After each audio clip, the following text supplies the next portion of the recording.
They told me I wasn't family. In front of strangers at my own father's resort, my stepmother sneered that I could sleep in my car like I was nothing, like my last name meant less than dirt under her heels. But that lobby humiliation wasn't the end. It was the spark. Because the truth. My father secretly owned the resort, and in those papers he'd hidden from me, my name was already written into the company's future. That betrayal nearly broke me until it became the reason I rose.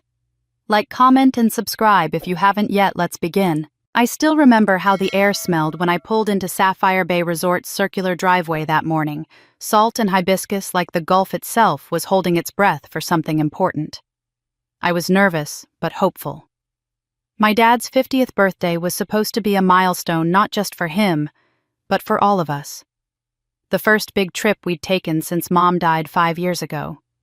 I told myself this was our chance to bridge the silence, to feel like a family again, instead of 3 factions orbiting around one man's wallet. I'd driven 3 hours from Tampa, my little hatchback packed with too many suitcases, more eager than I wanted to admit. I'd even taken vacation days from work, the ones I'd been hoarding for a marketing conference.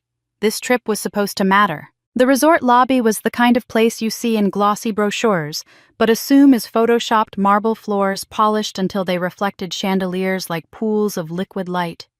Ocean glimpses framed by floor-to-ceiling glass, and staff dressed in crisp uniforms that made the place feel like the stage for someone else's life.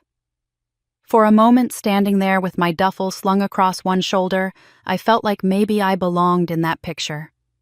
Maybe we all did. I spotted them near the reception desk. My father, Robert Marlowe, stood stiff in a tailored linen shirt, his posture betraying nerves even as he tried to look every bit the successful man Patricia wanted him to be. My stepmother clung to his arm like an ornament, Patricia, with her shellacked hair and diamond-tipped manicure, her entire presence screaming of careful construction. Beside her, Olivia spun in a slow circle, arms outstretched as if auditioning for a spotlight. 19 and in full possession of the kind of arrogance only someone shielded by wealth and a mother's ambition can manage. "Daddy, this place is absolutely perfect," she squealed, her voice echoing off the vaulted ceiling. "Can you believe we're staying here for a whole week?" Other guests turned, some annoyed, others amused. Patricia's lips curled into a satisfied smile. "Robert, you've outdone yourself. This is exactly the kind of place the Wilson Marlowe family should be vacationing." I froze at the hyphenated name, that knife she always twisted. I'd never taken the Wilson edition when Dad remarried, and Patricia never missed a chance to point it out, as though my refusal was rebellion, rather than loyalty to my mother's memory. My name was Marlowe, full stop. But here in the cathedral-like lobby, my correction would only sound small. I bit my tongue. The receptionist greeted them with professional cheer, tapping at her keyboard as Dad handed over his credit card. 4 nights in our ocean view suite, she confirmed. For 4 guests, my father began. For 3, Patricia cut in smoothly, not even glancing at me. Just the 3 of us in the suite. I thought I'd misheard. Heat shot up my neck, burning into my cheeks as the receptionist's eyes flicked to me, then quickly back to her screen. "This wasn't part of the plan," I said, stepping forward, voice tighter than I wanted. "Dad, you told me." Patricia's sigh sliced through my words. "Jessica, we discussed this. The suite only has 2 bedrooms. Olivia needs her privacy, and your father and I certainly need ours." My father shifted uncomfortably, eyes fixed on the marble floor. Olivia smirked, examining her manicure. "We never discussed this." I managed humiliation crushing the air from my lungs. "Where exactly am I supposed to stay?" Patricia's shrug was as elegant as it was dismissive. "The resort is fully booked for summer. We thought you could make other arrangements. Perhaps a budget hotel in town." Or she tilted her head, feigning concern. "Doesn't your car have reclining seats?" My stomach dropped. The receptionist's mask cracked for a fraction of a second, sympathy flashing across her face before professionalism slammed back into place. "My car," I repeated, certain I was hallucinating. "You expect me to sleep in my car after driving 3 hours to be here?" "Don't be so dramatic. Patricia said, her tone dripping with condescension. This is exactly the kind of attitude that makes family gatherings so difficult. Always making everything about you. For a heartbeat, I thought Dad might speak. His lips parted, but he closed them again, silent as stone. That silence hit harder than Patricia's cruelty. Something inside me splintered. I wanted to scream to demand he see me, but the words wouldn't come. Instead, the lobby seemed to tilt around me, the marble, the chandeliers, the murmurs of other guests. My humiliation wasn't private. It was public, woven into the air of a place where strangers would carry the story of the girl who wasn't welcome in her own family's suite. Before I could decide whether to walk out or collapse, a man appeared at my side. Tall, composed, his dark suit cut to perfection. His presence shifted the energy immediately, his voice calm but authoritative. "Is everything all right here?"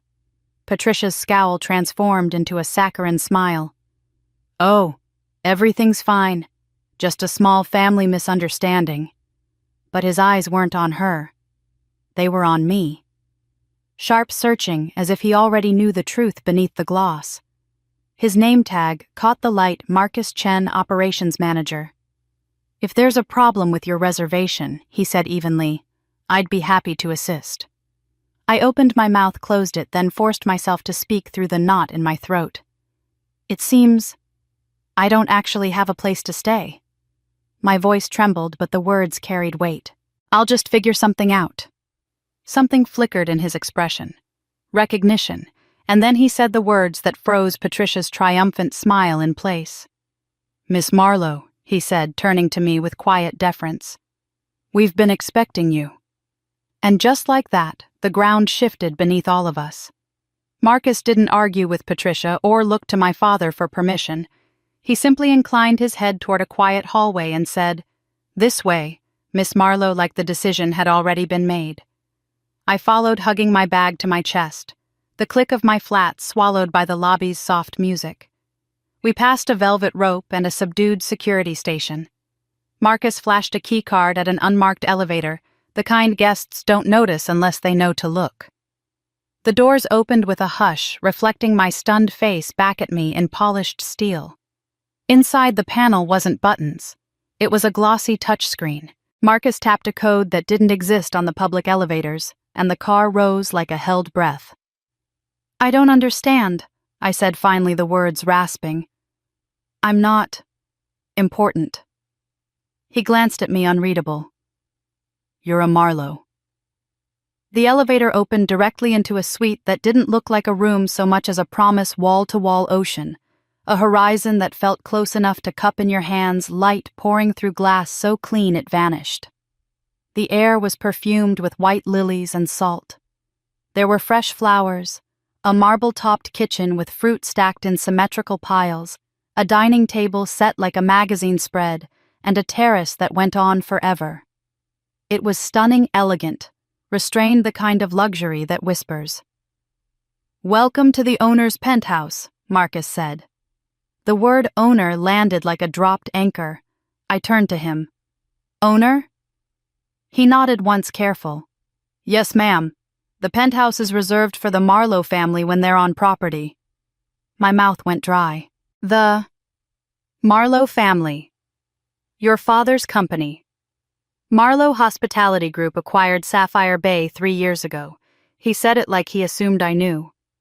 "This is standard protocol." The room tilted, not physically, but somewhere under my ribs. 3 years.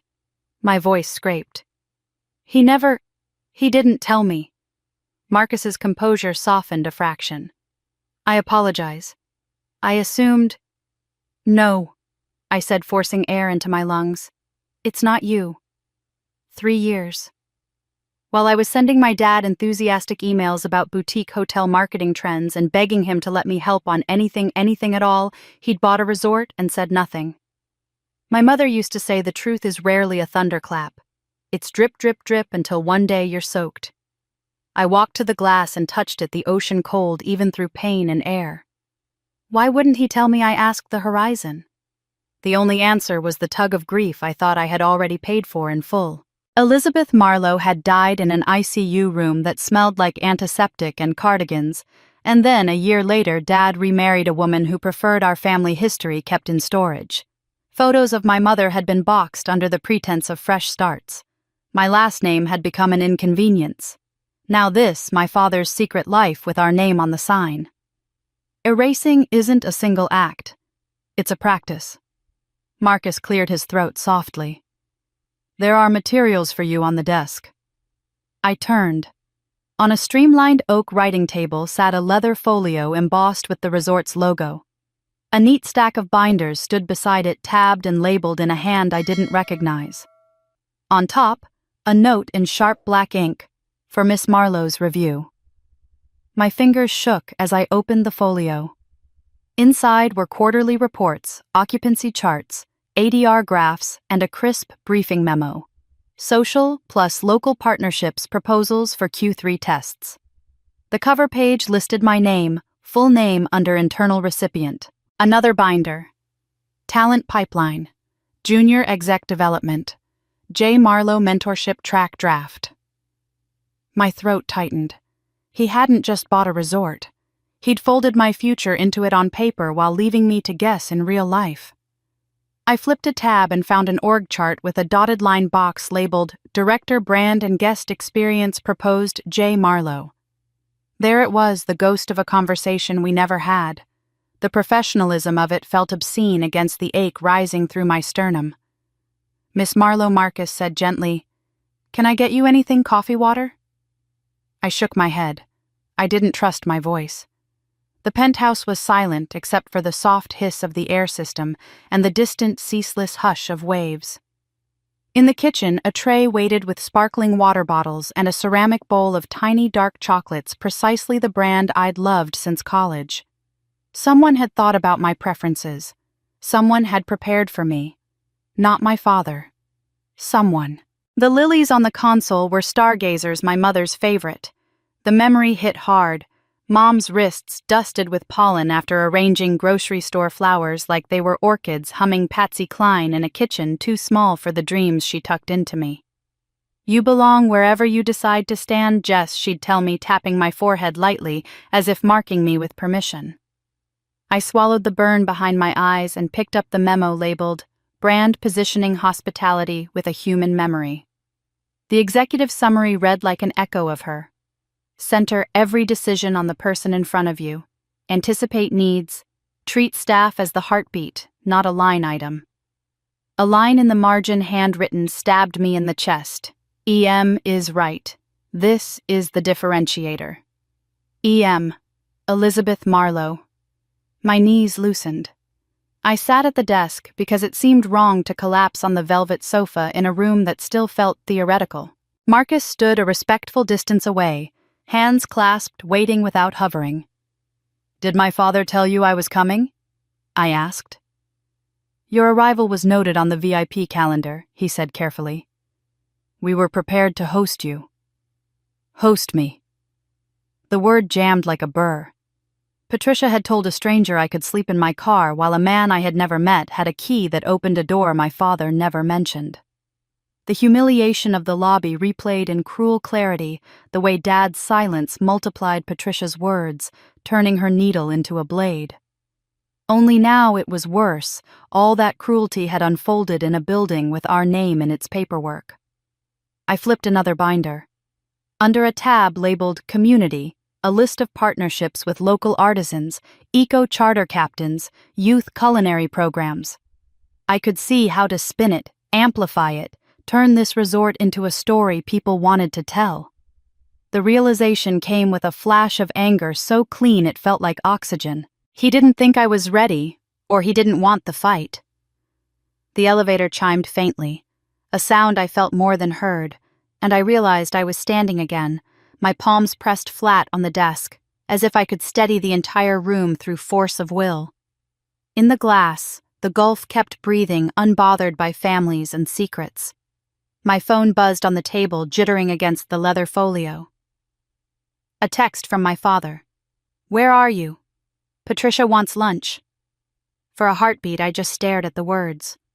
Something inside me, Something patient and obedient sat down and folded its hands. Another part of me stood up. I looked at Marcus. "Can you connect me with your department heads later today?" I asked. The question surprised both of us, and then I felt the rightness of it settle like a weight in my palm. Marcus didn't smile, but his eyes warmed. Of course.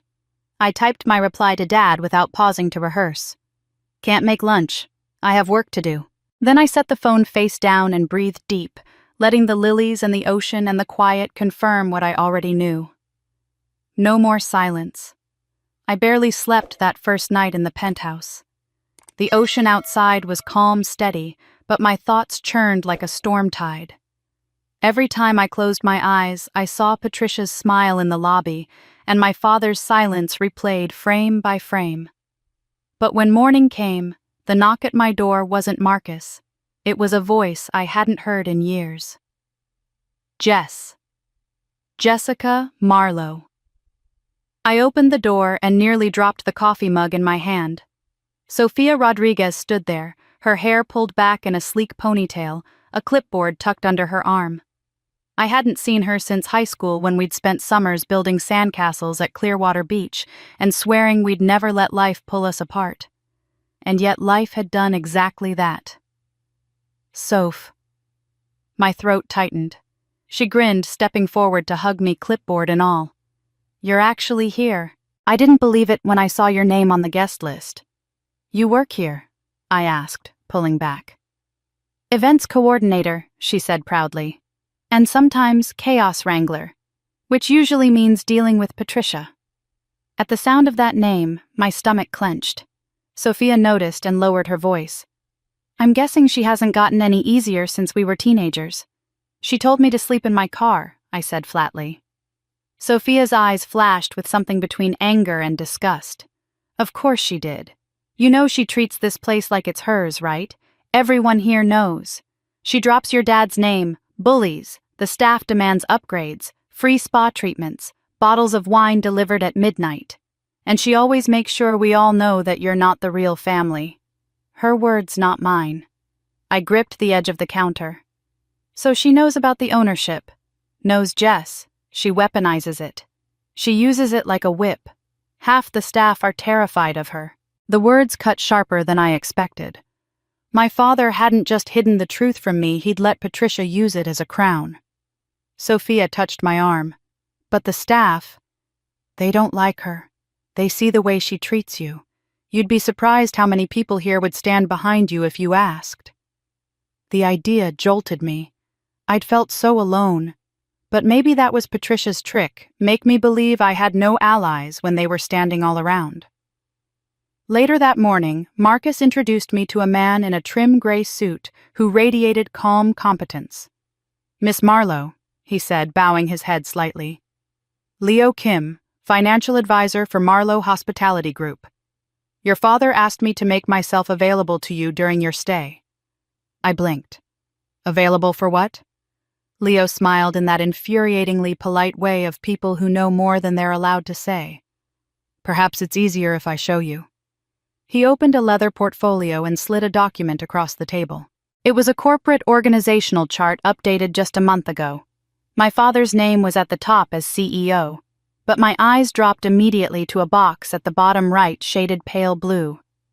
Proposed Jessica Marlowe, Director Brand and Guest Experience. My stomach flipped. It wasn't just the position.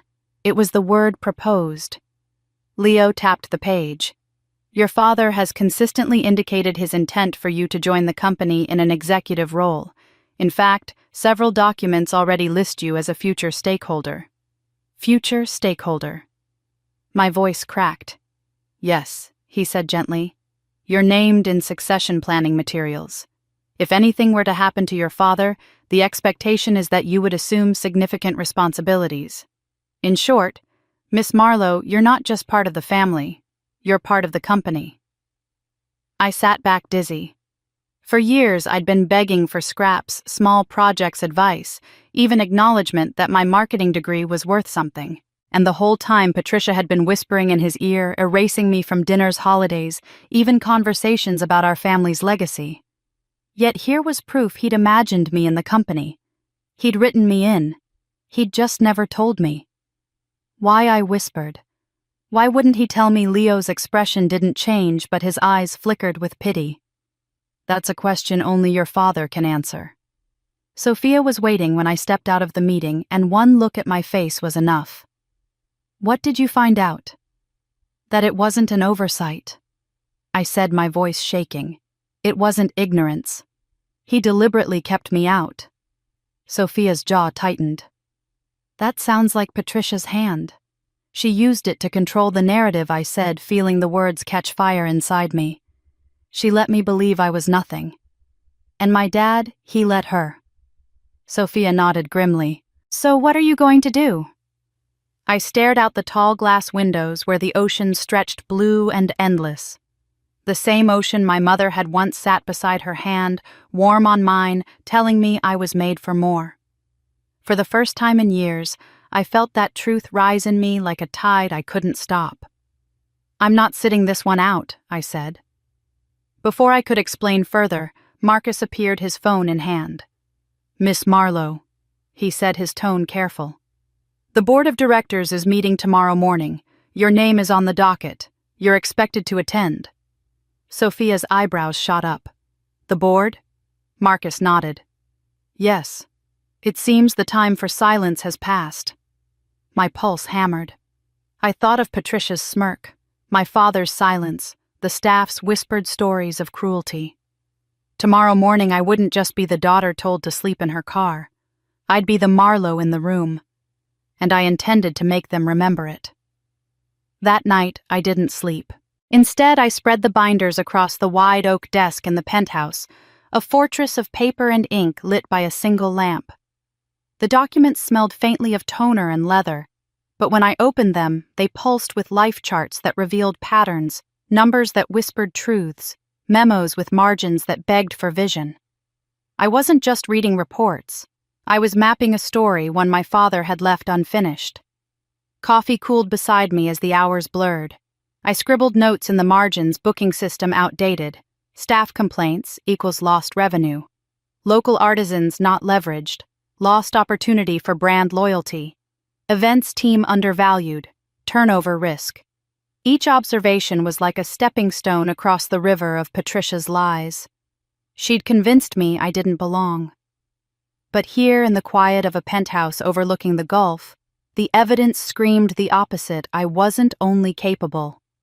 I was necessary. At some point, I leaned back and rubbed my eyes. Fatigue threatened, but my mother's voice cut through it, clear as surf in my memory. You belong wherever you decide to stand, Jess. I saw her as if she were still there, Elizabeth Marlowe in her garden gloves, hair escaping her ponytail. Dirt smudged on her cheek as she taught me how to coax life out of dry soil. She'd said those words when I was 14, trembling before a school debate. I hadn't wanted to get up from my seat, terrified of being laughed at. She had crouched in front of me, her palms warm on my knees, and whispered that sentence until it rooted itself inside me. Now, as midnight turned to 2, then 4, I clung to it like a rope. Patricia's poison had buried it for years. But tonight I dug it out and polished it until it gleamed. By morning, I was ready. The boardroom was on the top floor of the resort's executive wing, its glass walls curved to frame the horizon. 12 men and women in tailored suits sat around a table so long it looked like it had been carved from a single tree. They turned as I entered, some curious, some skeptical. At the head sat Robert Marlowe, my father, his linen shirt replaced with a navy blazer, his expression unreadable. Marcus stood discreetly by the wall, his presence a quiet anchor. I sat down halfway down the table, my binder balanced in front of me, my heart pounding so hard I wondered if the microphones in the ceiling could pick it up. The meeting began with formalities, financial overviews, occupancy forecasts, a report on capital improvements. I listened, waiting until the chair turned to me. Miss Marlowe, I understand you've reviewed the guest experience reports. A murmur went around the table. My father shifted in his seat, clearly caught off guard. But the chair continued. We'd like to hear your observations. Every eye turned to me. My throat went dry, but I opened the binder and began. Thank you. Yes, I've spent the last 12 hours studying the reports, and I've also spoken with staff on the ground. I flipped to a page marked with my scrawled notes. There's a consistent pattern of complaints around the booking system. It's outdated, clunky, and forces staff to spend more time apologizing for glitches than providing service. Guests notice. In hospitality, frustration during booking poisons the entire stay before it begins. Several heads nodded. One executive scribbled notes. Encouraged, I pressed on. Second, we're missing an opportunity with local partnerships. Guests don't just want a room. They want a story to tell when they leave. This resort is surrounded by world-class artisans, ecotourism captains, and culinary talent. Right now, we barely highlight them. That's money left on the table, and worse, it's a failure to connect with the community that sustains us. More nods. I glanced up, found Marcus's steady gaze, and drew strength from it. And finally, I said, my voice firmer, the event staff. They're treated like disposable labor, but they're the pulse of guest experience. Underpaying and undervaluing them leads to turnover, which sabotages long-term service quality. We don't just need to keep staff, we need to invest in them. Training, recognition, advancement. Silence held for a moment. Then the room erupted into quiet applause. Executives smiled, murmuring approval. One leaned toward another, whispering, "She's right. We've been ignoring that for too long." I looked at my father. His eyes were wide, caught between pride and shock, as though he was seeing me for the first time. I felt taller in my chair, stronger, like I'd stepped into a space that had been carved for me all along. Then the doors slammed open. Patricia swept in her heels, cracking against the polished floor, her perfume invading the sterile air of spreadsheets and strategy. Olivia trailed behind her arms, crossed eyes darting nervously. What is she doing here? Patricia's voice was sharp enough to cut glass. She pointed at me like I was a stain on the tablecloth. This is a private meeting. She doesn't belong. The room froze. Executives exchanged uneasy glances. My father half rose from his chair, but Patricia didn't wait. She is not qualified to be here, Patricia barked, marching to the head of the table. She is not family, not real family. You cannot possibly let her sit in this room as if she has a voice. My hands clenched under the table, but I forced myself to meet her glare with calm. My pulse hammered, but inside me my mother's words rang louder. You belong wherever you decide to stand. I was standing, and I wasn't moving. The chair cleared his throat, caught between diplomacy and discomfort. Mrs. Marlowe. Miss Jessica is on the docket. I don't care what docket she's on, Patricia snapped. Remove her, now. The executives shifted, unease thickening. My father looked stricken, torn between the woman beside him and the daughter in front of him. And for the first time in years, I didn't feel small under her rage. I felt the weight of the room shift toward me, even if no one dared admit it out loud. I straightened my binder, folded my hands, and waited. Because Patricia wasn't just angry.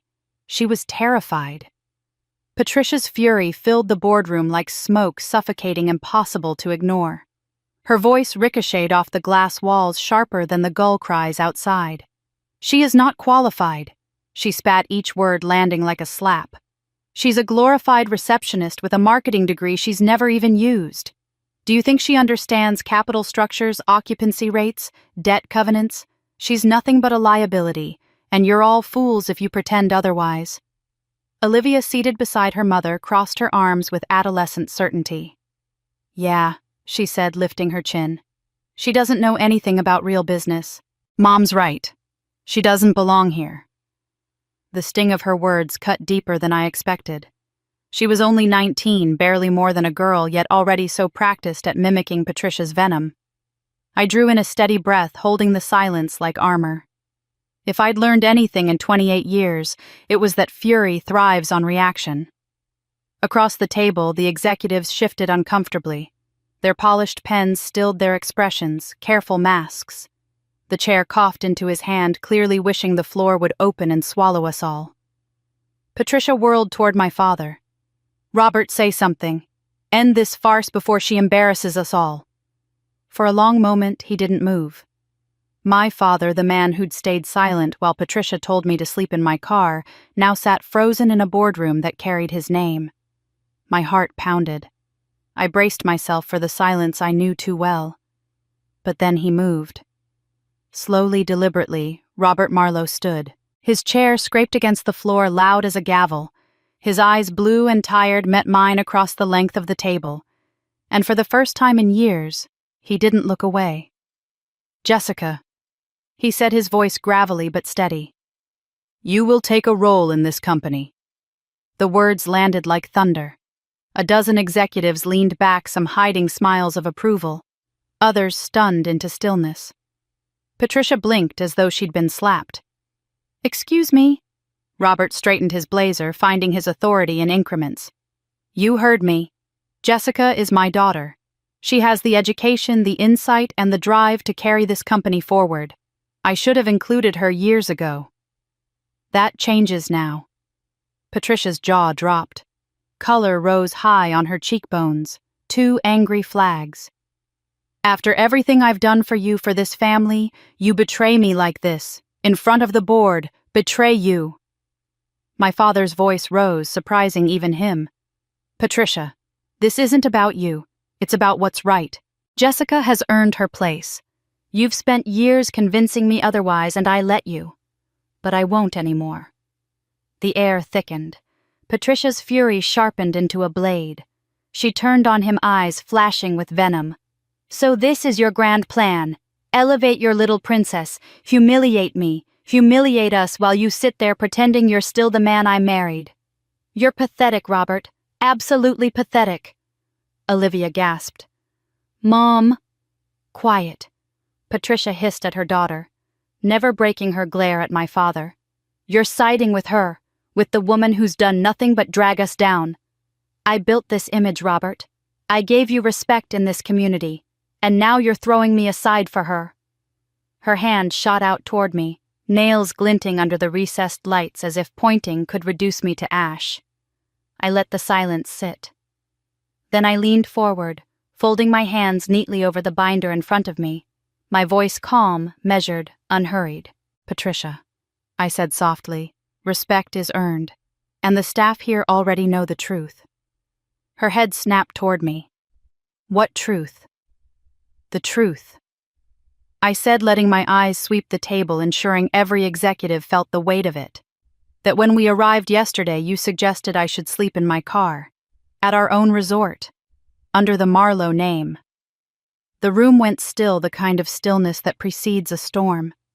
Executives exchanged startled looks. One woman's mouth fell open. Another man muttered under his breath, "Unbelievable." Patricia's face drained of color, then flushed red, then blanched again, flickering through disbelief and fury like a broken signal. "That's a lie," she snapped, too fast, too sharp.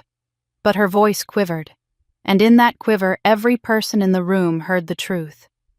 I sat back calm as the ocean beyond the glass. "Ask the receptionist. Ask anyone in the lobby yesterday morning. They heard you. They saw you." My father's face crumpled, horror dawning in his eyes. The executive stared at Patricia with a mix of disgust and pity. Olivia shifted uncomfortably, her bravado faltering, her gaze darting between me and her mother like she was seeing cracks in the armor for the first time. I didn't raise my voice. I didn't need to. "Staff already know how you treat me." I continued, still measured. "What they're realizing now is that you treat the Marlowe legacy the same way, like it's disposable, like it's yours to manipulate." Patricia's mouth opened, then closed, words abandoning her for the first time. The boardroom pulsed with silence, and I let it hang there, a guillotine suspended in the air, daring anyone to deny it. Because in that moment the narrative shifted. Patricia was no longer the gatekeeper. She was the scandal. Patricia's denial in the boardroom had landed with a thud. No one bought it, and for the first time I watched her lose ground instead of seizing it. Executives avoided her eyes, staff whispered in hallways, and even my father seemed to shrink from her. But the biggest shift wasn't in the boardroom. It was in Olivia. That afternoon I found her on the terrace, scrolling her phone with unusual silence. Her shoulders, normally thrown back in smug confidence, were hunched. She looked smaller, younger. "Everything okay?" I asked carefully. She rolled her eyes, but her voice lacked bite. I don't know what to think anymore. It wasn't much, but it was a crack. And cracks spread. The next day, those cracks widened. I was walking through the lobby when a guest stormed past the concierge desk, his face blotchy red. "This wine is vinegar," he barked, holding up a glass like a weapon. The young server, no older than 19, trembled, her tray rattling. "Sir, I can—" "Don't bother," he sneered. "You people don't know service. I'll be leaving a review so scathing it'll ruin this resort." The staff's panic was palpable. They'd been taught to absorb cruelty to protect the brand. But the brand was me, and I wasn't letting that stand. I stepped forward. "Sir, I'm Jessica Marlowe," I said, calm but firm. "I'm sorry for your disappointment. The bottle will be replaced and the cost of your meal will be removed. But I will not allow you to insult my staff." He blinked, caught off guard. Murmurs rippled through the lobby. The staff stood taller. The man's anger deflated under my steady gaze. He muttered something about leaving and stalked off, abandoned glass still trembling in his hand. The server exhaled shakily. "Thank you, Miss Marlowe." "No," I said, placing a hand gently on her shoulder. "Thank you. You're the heartbeat of this place." Word traveled fast. By evening, staff I hadn't even met nodded at me in hallways, respect shining where dismissal used to linger. Patricia's power had been fear. Mine was dignity. And dignity spreads faster than fear. Later at dinner, another crisis flared. A wealthy guest leaned too close to a Jamaican server, his voice dripping disdain. "No offense, but maybe if you people spoke proper English, my order wouldn't be messed up." The room stiffened. Patrons shifted uncomfortably. The server's face flushed, but he said nothing. I rose from my chair. "Sir," I said, each syllable sharp as glass, "that remark is unacceptable. You'll treat our staff with respect or you'll leave this dining room." Silence. The man sputtered. "Who are you to—" "I'm the Marlowe whose name is on the deed," I cut in. "And I won't have racism under my roof." Gasps. A few claps. The guest turned purple and fled. The server's eyes shimmered. "Thank you, Miss Marlowe," he whispered. The dignity spread again. But while I was winning the staff, Olivia was spinning out. That night she sauntered up to the bar, glossy lips pursed, fake ID clutched in her manicured hand. "Martini, extra dirty," she ordered, voice pitched like she'd practiced in the mirror. The bartender hesitated, glancing at the ID, then at me across the room. Olivia smirked. "Just make it. My stepdad owns this place." I walked over before the bartender had to choose between his job and the law. "Olivia," I said softly, "let's go." She glared. "You can't tell me what to do." "Maybe not," I said steady, "but I can protect the staff from being forced into a bad decision. Come on." Her bravado cracked. She slammed the ID on the bar and stormed out, heels snapping. I followed her to the terrace, the ocean black glass under the moonlight. "Why do you always ruin everything?" she hissed. "I didn't ruin anything," I said, gentler than I felt. "I kept you from making a scene that would have embarrassed you more than it embarrassed anyone else." Her chin quivered. "Mom says you're trying to steal everything from us." I swallowed. "Olivia, I don't want to steal anything. I just want what's mine and what's right. You don't have to believe me, but someday you'll see the difference." For the first time, her eyes softened. The sneer melted. She looked like the kid she still was. "I'm sorry," she whispered. Barely audible, but real.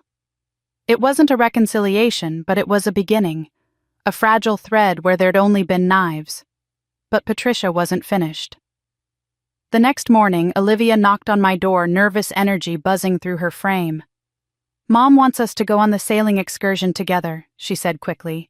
"She said it'd be bonding." Every instinct screamed trap. We walked to the docks, sun-blazing gulls shrieking overhead. The boats bobbed in neat rows. Staff bustled, loading coolers, adjusting sails. Patricia stood by one boat, waving with exaggerated cheer. "Girls," she called, "this one's for you." Something was wrong. Too few staff, no safety briefing, no itinerary board. I froze. "This isn't the excursion boat," I said sharply. Olivia frowned. Mom said, "Your mom set you up." I cut in, grabbing her arm. "This is a private charter. You'd have been stranded or worse while she told everyone you ran off." Olivia's face drained of color. She wouldn't.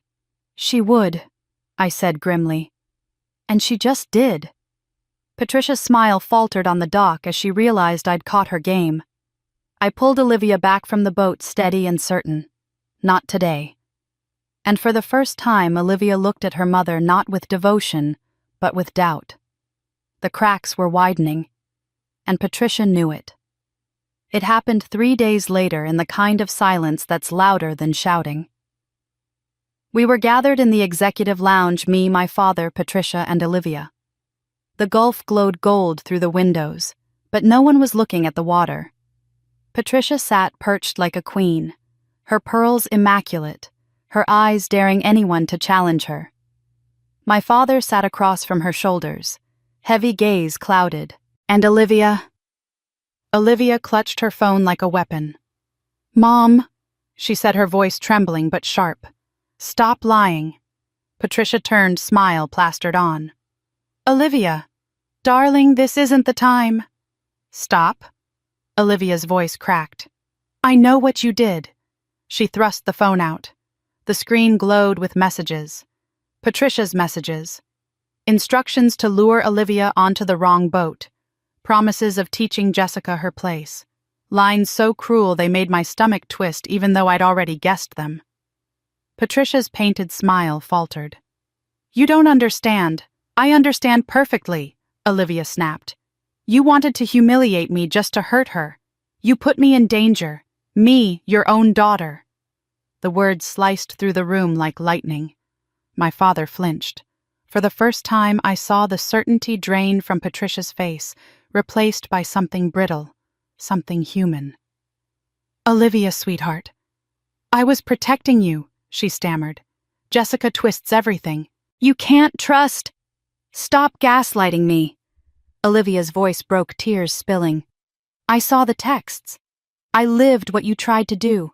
You made me lie for you, hate her for you. And I'm done. I don't want to be your pawn anymore." The silence that followed was cavernous. Patricia's facade, so carefully crafted over years, cracked down the middle. She looked at Olivia as if she were a stranger, then turned to my father, searching for rescue. But he didn't move. He just stared, stunned, as if the veil he'd lived under had finally been ripped away. I reached out gently, taking Olivia's shaking hand. She didn't pull away. Instead, she squeezed, clinging like someone reaching for the surface after drowning. For the first time, it wasn't us against each other. It was us together. Later, after Patricia stormed out of the lounge in a cloud of rage and perfume, Olivia and I sat on the terrace, the salt wind tangling our hair. "I hated you," she admitted, staring at the horizon. "Not because of who you are, but because Mom needed me to. If I didn't, she acted like I was betraying her." My chest ached. "You were a kid. She built her world on loyalty tests. That's not your fault." Her eyes flicked to mine, raw with something like regret. "I don't want to be like her. I don't want to grow up cruel." I swallowed the lump in my throat. "Then don't. You get to choose who you are, Olivia. You always have." She nodded, wiping her cheeks, and for the first time her smile looked real, not practiced, not smug. Real. That night I embraced what I had already started to become. I met with department heads, drafted proposals, listened more than I spoke. Staff leaned in, eager, offering solutions instead of complaints. Ideas flowed, loyalty programs centered on storytelling, guest packages featuring local artisans, team recognition ceremonies. I didn't just fit into the strategy, I shaped it. For once I wasn't clawing for a seat. I was building the table. Meanwhile, Patricia paced the edges of the resort like a storm no one wanted to acknowledge. She snapped at staff, cornered my father with pleas and threats, tried to pull Olivia back into her orbit. But Olivia avoided her, clinging to me like a shadow. And my father, though still hesitant, had begun to look at Patricia differently, like he was finally seeing the strings she'd been pulling. It all came to a head in a boardroom much smaller than the first. Just my father, a handful of executives, Patricia and me. Patricia leaned forward, voice sweetened with venom. "Robert, you can't possibly be serious, stripping me of privileges, after everything I've done for this family. For your image? You mean my humiliation," my father said quietly. His eyes for once didn't waver. "I let you convince me to sideline my daughter. I let you weaponize this company's name for your own ego. That ends today." Her smile cracked. "Robert," he lifted a hand, "effective immediately, your corporate privileges are revoked. No more free suites, no more executive accounts, no more influence. You are not an officer of this company. You never were." Patricia shot to her feet. "You ungrateful coward!" Her voice rose to a shriek. "Do you think you can cut me out like trash?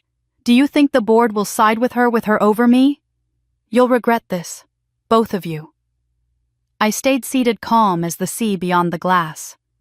Olivia's texts had shattered her lies. My father's declaration had stripped her crown, and her fury now was all she had left.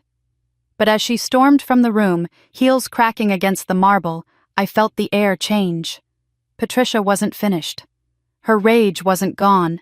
It was simmering, coiling, promising consequences we couldn't yet see. And I knew with a clarity as sharp as broken glass that the real reckoning was still to come. 1 year later, I sat in my office overlooking Biscayne Bay, the skyline of Miami, shimmering in the late afternoon sun. My nameplate on the desk read, "Jessica Marlowe, Chief Marketing Officer." Sometimes I still caught myself staring at those words, waiting for them to blur into a dream. But they didn't. They were real. They were mine. The walls were covered with framed campaigns. I'd helped launch ads that told stories, not just sold rooms. We'd doubled guest loyalty signups in 6 months by highlighting local partnerships. Resorts once described as luxurious but cold were now praised for hospitality with heart. And the staff, the staff stood taller than ever, no longer afraid to speak up, no longer treated as invisible. I had reclaimed my voice in this company, but more than that, I'd given them theirs. Olivia stopped by my office most mornings before her shift, her junior management badge clipped neatly to her blazer. The transformation was slow but steady. Gone was the girl who smirked behind Patricia's shoulder, parroting cruelty. In her place was a young woman learning to listen to work, to be accountable. Last week, she'd handled a guest complaint on her own, smoothing over a booking error with patience I wouldn't have believed possible a year ago. When she told me about it, her face glowed with pride, and I'd felt something warm unfurl in my chest. Not rivalry, not resentment. Something closer to family. She still stumbled. Sometimes her old arrogance peeked through, especially when stress got to her. But she was learning. And more importantly, she wanted to learn. Sometimes I think about Mom, she confessed once over iced coffees on a breezy afternoon. About how much I believed her. "I feel so stupid." I shook my head. "You were young. Manipulation feels like love until you learn the difference. What matters is that you're learning now." She'd smiled, small but real. "Thanks, Jess, for not giving up on me." It struck me then that maybe this was my mother's legacy too. Not just to fight for myself, but to reach back and pull someone else forward. My father was still rebuilding. His hair had gone grayer in the past year, his posture more stooped as though the weight of his regrets pressed down daily. But he was trying. He came to every strategy meeting prepared now, not distracted or deferential. He asked for my opinion and listened when I gave it. At dinner once he'd cleared his throat and said I should have defended you that day. In the lobby. In so many lobbies, really. "I don't know if you'll ever forgive me." I'd set down my fork, meeting his weary eyes. "Forgiveness isn't a transaction, Dad. It's a practice. I don't know if I'm there yet." but I see you trying. That matters." He'd nodded, tears threatening but not falling, and for once that was enough. Patricia, meanwhile, had spun out of our orbit entirely. The divorce papers were signed 6 months ago. Her access to company accounts revoked her influence. Gutted. Rumors swirled about her, trying to latch onto another wealthy family in Naples, but her name had become synonymous with scandal. Staff she once terrorized no longer whispered about her. They laughed. She had lost not just her power, but her audience. Her manipulations had finally collapsed under their own weight. Sometimes I caught myself wondering if she thought about me, the girl she tried to banish to the back seat of a car. If she realized that in trying to erase me, she'd sharpened me instead. Because here in my office, high above the bay, I understood something I hadn't before. That humiliation was the hinge on which everything turned. Being told to sleep in my car at my own family's resort had felt like the ultimate proof of my unworthiness. But in reality, it was the spark. The moment I decided no more silence, no more waiting for permission. That's the thing about betrayal. It cuts you, but it also carves you open. And sometimes in the raw wound you find the strength you'd buried all along. 1 year later, I didn't just have a title. I had clarity. I wasn't the outsider anymore. I wasn't the inconvenient daughter, the shadow of Patricia's perfect picture. I was the woman who walked into a boardroom and refused to leave, the one who turned whispers into applause. And I knew deep down that my mother had been right all along. I belong wherever I decide to stand. The gulf shimmered outside my window, and I thought of that morning in the lobby, the receptionist's pity, Patricia's smirk, my father's silence. And I smiled, not bitter, not vengeful, triumphant, because sometimes the moments designed to break you are the very ones that set you free. I leaned back in my chair, let the sunlight wash over me, and whispered the words that had carried me through every storm since. Sometimes the car seat they force you into is the throne you rise from. And with that, Jessica's journey comes full circle. What began as humiliation became the fire that forged her strength. If this story struck a chord with you, we'd love to hear your thoughts. Share your reactions in the comments below. We read every single one. Don't forget to subscribe for more stories of betrayal, resilience, and justice. Thank you for listening. This has been a story from Revenge Served Cold. We'll see you next time.